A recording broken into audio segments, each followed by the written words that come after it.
Oke, kembali lagi bersama saya John Kevin Bomnewi dengan NIM 32031313028. Di sini saya akan menjelaskan tentang materi pengendaraan jauh non fotografik sistem thermal. Saya dari jurusan Pendidikan Geografi Fakultas Ilmu Sosial. Baiklah, langsung saja kita mulai. Yang pertama, apa itu penginderaan jauh?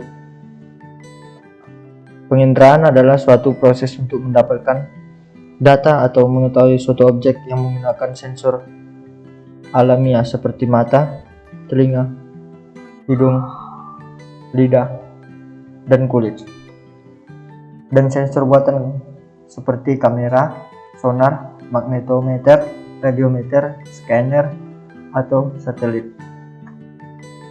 Penginderaan jauh atau indera atau sering disebut dengan remote sensing adalah suatu seni dan ilmu untuk mendapatkan informasi tentang objek, area atau fenomena melalui analisis terhadap data yang diperoleh dengan menggunakan alat serta tanpa kontak langsung dengan objek, daerah ataupun fenomena yang dikaji. Selanjutnya, apa itu penginderaan jauh non fotografik? Sistem non-fotografik yaitu sistem yang menggunakan tenaga elektromagnetik alami maupun buatan. Perekaman objek menggunakan sensor elektrik atau scanner dengan detektornya pita magnetik. Sensor yang digunakan sistem fotografik adalah kamera. Selanjutnya, apa saja komponen penginderaan jauh? Yang pertama itu ada sumber tenaga. Sumber tenaga diperlukan untuk menyinari suatu objek di permukaan bumi agar memantulkan gambar ke sensor. Sumber tenaga dalam indera terbagi menjadi dua, yaitu tenaga alami yang berupa matahari dan bulan, serta tenaga buatan yang meliputi gelombang mikro. Penginderaan jauh yang menggunakan tenaga matahari disebut indera pasif, sedangkan yang menggunakan tenaga buatan disebut indera aktif. Yang kedua ada atmosfer. Atmosfer memiliki beberapa lapisan dan mengandung gas-gas yang dapat merambat gelombang elektromagnetik. Yang ketiga ada objek. Objek adalah sasaran yang akan direkam dalam proses indera. Objek indera meliputi kenampakan yang ada di permukaan bumi, baik di litosfer, atmosfer, hidrosfer, biosfer, dan antroposfer. Yang keempat ada sensor. Sensor adalah alat perekam data spasial. Sensor dapat berupa kamera maupun sensor elektromagnetik. Yang kelima ada citra. Citra merupakan hasil akhir yang diperoleh setelah proses perekaman di udara. Citra ini dapat berupa gambar 2 dimensi maupun 3 dimensi.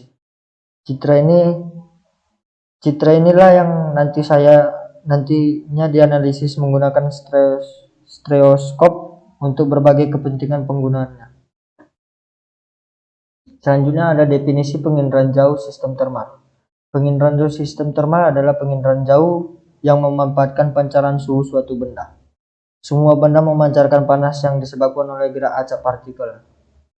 Gerak acak partikel ini menyebabkan geseran antar partikel benda dan menimbulkan peningkatan suhu sehingga permukaan benda itu memancarkan panasnya sendiri. Di dalam penginderaan jauh sistem thermal, maka suhu pancaran yang berasal dari objek di permukaan bumi dan mencapai sensor thermal dan direkam oleh sensor tersebut. Hasil rekamannya dapat berupa citra maupun non-citra. Sehubung dengan dua jenis citra keluaran tersebut, sensor thermal dibedakan atas dua jenis, yaitu yang pertama itu ada sistem non-citra dan yang kedua sensor pembentukan citra. Selanjutnya ada interpretasi citra inframerah thermal. Ada 4 hal yang perlu diperhatikan dalam interpretasi citra inframerah thermal. Yang pertama, suhu pancaran objek berbanding lurus terhadap pangkat 4 suhu kinetik. Yang kedua, suhu pancaran objek berbanding lurus terhadap nilai pancaran. Yang ketiga, rona objek tergantung pada jam perekaman dan variasi suhu area. Yang keempat ada kompresi skala tangensial cukup besar pada dua bagian tepi citra yang belum direktifikasi. Keunggulan dan keterbatasan citra inframerah termal. Keunggulan citra inframerah termal, yang pertama itu perekaman tenaga termal dapat dilakukan pada siang hari dan malam hari. Di sini bisa dilakukan pada siang hari dan malam hari. Yang kedua dapat merekam wujud tak nampak oleh mata sehingga menjadi gambar yang cukup jelas. Yang ketiga keluarannya dapat berupa data non citra, citra dan data digital. Selanjutnya ada kelemahan citra inframerah, yaitu yang pertama aspek geometri yang penyimpangannya lebih besar dari penyimpangan pada foto udara. Yang kedua sistem termal yang lebih rumit dari sifat pantulan objek. Selanjutnya ada penggunaan citra inframerah termal. Penggunaan citra inframerah termal lebih jauh telah dimanfaatkan di bidang-bidang sebagai berikut. Yang pertama geologi. Sasaran penginderaannya seperti jenis batuan, pegunungan, dan dataran serta gunung api aktif dan pemetaan suhu. Yang kedua ada pertanian. Sasaran penginderaannya seperti sawah, jenis tanaman, penyakit pada tanaman, dan kelembapan tanah. Yang ketiga ada hidrologi. Sasaran penginderaan jauhnya seperti mata air dingin dan panas pada suatu wilayah.